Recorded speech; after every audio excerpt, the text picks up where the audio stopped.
I'm going to ask Jim to come up, and he has about a 10-minute presentation on the history of Centralia College. So please welcome Jim Walton.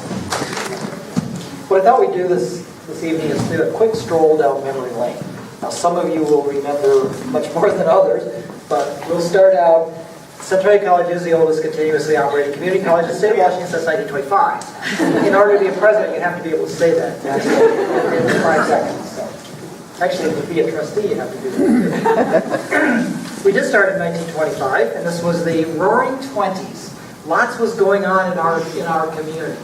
We were having the wobbly movement. Some of you will remember that. We are also having the Lewis and Clark Hotel and Fox Theater was being constructed, and now we're in the reconstruction phase of at least the Fox Theater. The airfield was just being built.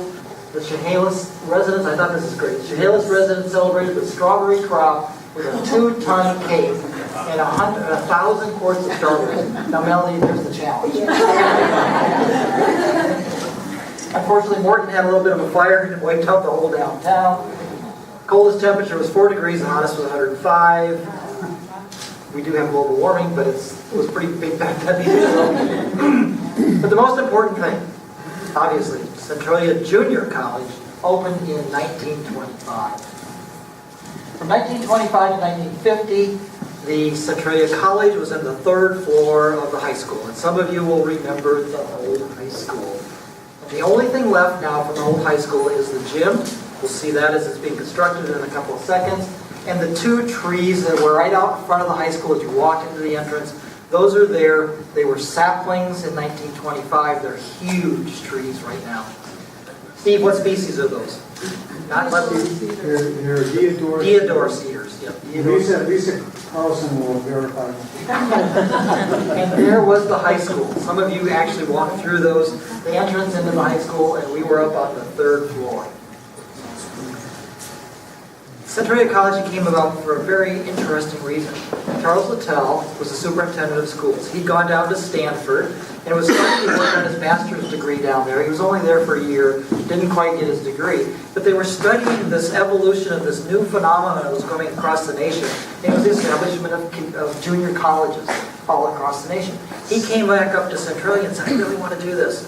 I really want to do this. And he got shut down a couple times before it actually happened. But we were able to actually start the college in 1925. And what's really interesting is that Charles Littell, just a couple of years ago, his estate came over to Centralia College. All his siblings, all his wife and all the kids and everyone had passed away. He had a codicil in his will that said if there was nobody else to give it to, it's all to go back to Centralia College. Except for a little bit that went to University of Nebraska. Yes, Joe. But Charles Littell was a visionary.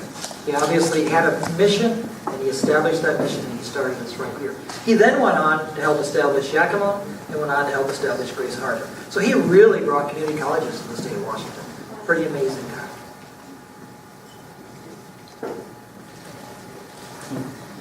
The very first, not president, principal of Centralia College was Margaret Corbett.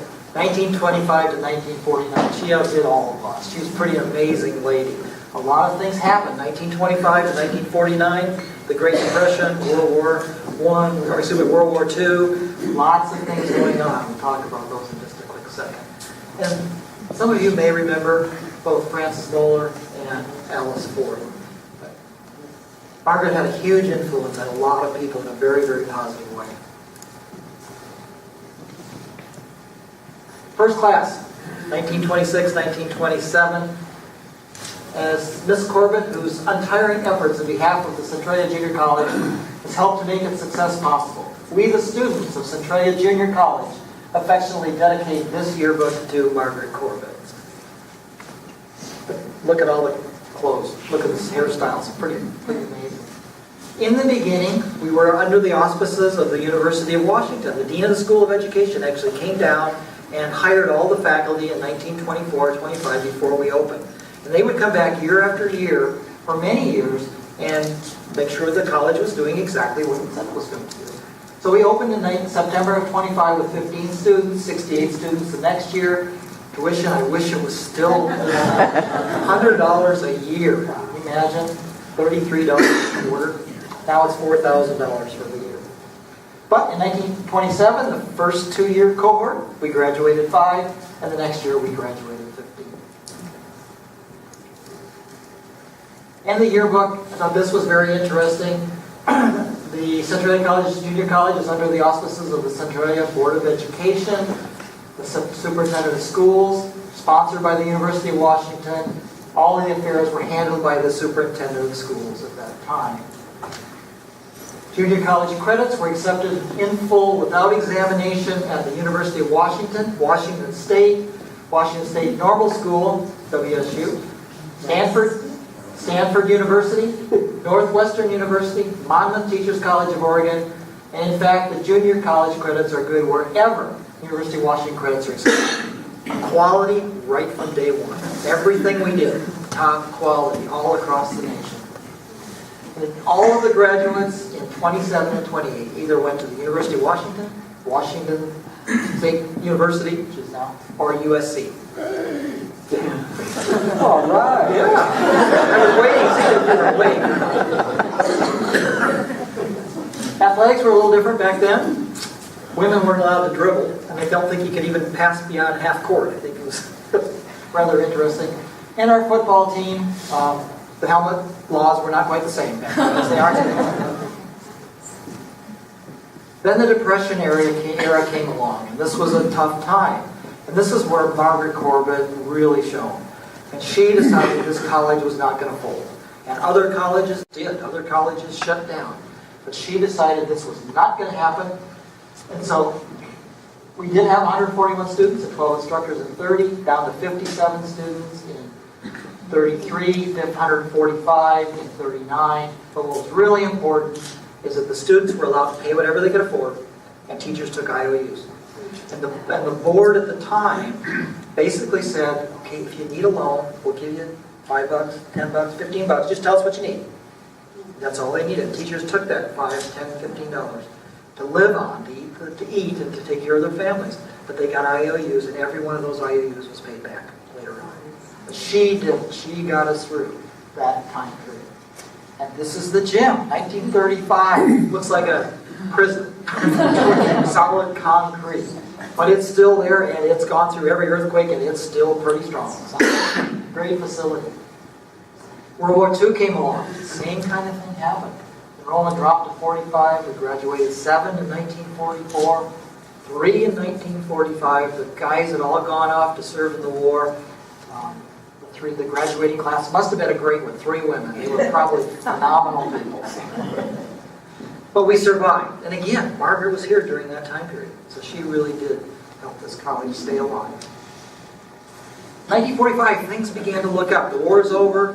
We're starting to expand. We're getting all these guys coming back from the service. We got a lot happening on campus. And we bought the 5 acres right around the college. It cost $100,000 almost. Pretty expensive back then, but it's right in the middle of town. So it is expensive property, there's no doubt. And the really good thing that happened was that the legislature made Centralia College part of the school district so that they could actually receive funds from OSPI, from the Office of Superintendent of Public Instruction. So we had no vehicle before except for tuition to get money. So now, finally, in 1945, we had a way to get some money to help grow the college because things were really beginning to happen. As it says in the 50s, the enrollment increased to 508, but by 1966 it was over 1,000. So we doubled in size in that short period of time. And it was an era of construction. Lots of things were happening. Kemp Building on the far side over there, the Science Center was built in 50 and 58. The old Library Student Center, 1963, and Lingard in 1963. Now the library was an interesting situation because they almost shut the college down. They talked about sending it back up to Olympia. And they said, you don't have a library, you don't have admin offices, you don't have anything. And so the school board went out and passed a levy, because again, they're still under the school. They passed a levy at 93%, the highest levy passage ever in the history of levies in Centralia up to that time. People wanted to keep their college here. And so that built the student center, that built the library, that built the eating facilities, and they had offices in there. So that kept the college here. If they hadn't done that, if we hadn't passed that levy, it would have all gone back up to Olympia and we would no longer exist. So Pretty impressive. And Clarence Robbins was the chair of the committee that led that. And many of you will remember Clarence passed away a few years ago, but we have a plaque dedicated to him inside the old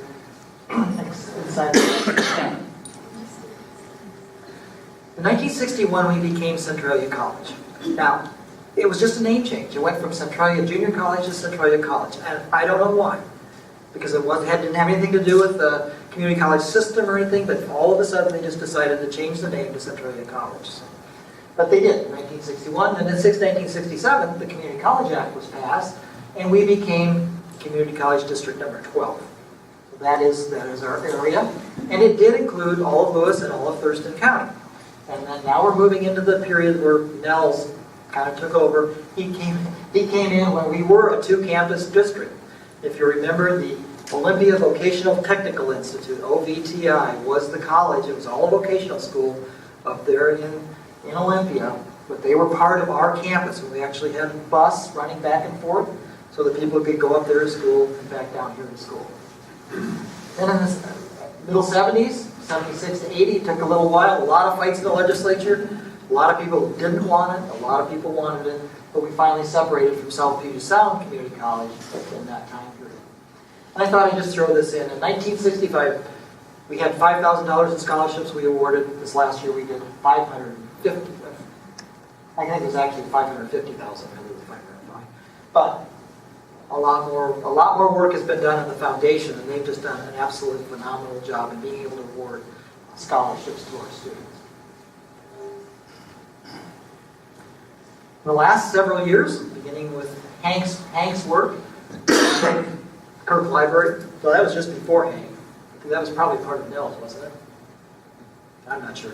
Anyway, it's the Kirk Library. That's all that really matters. Washington Hall, we just dedicated that in 2002, the year that I came on. The Science Center, they just named it for some guy. So very, very appreciative and humbled by that. Though that's one of the greatest honors I think a person could ever have, to have a building named after them. And the Michael Smith Gymnasium. We just dedicated that last year. And the whole Smith family has been phenomenal for this community. You've done a great job. But this is a Renaissance period. This is real. These are buildings that are 50-year buildings. These are going to last for a very, very long time.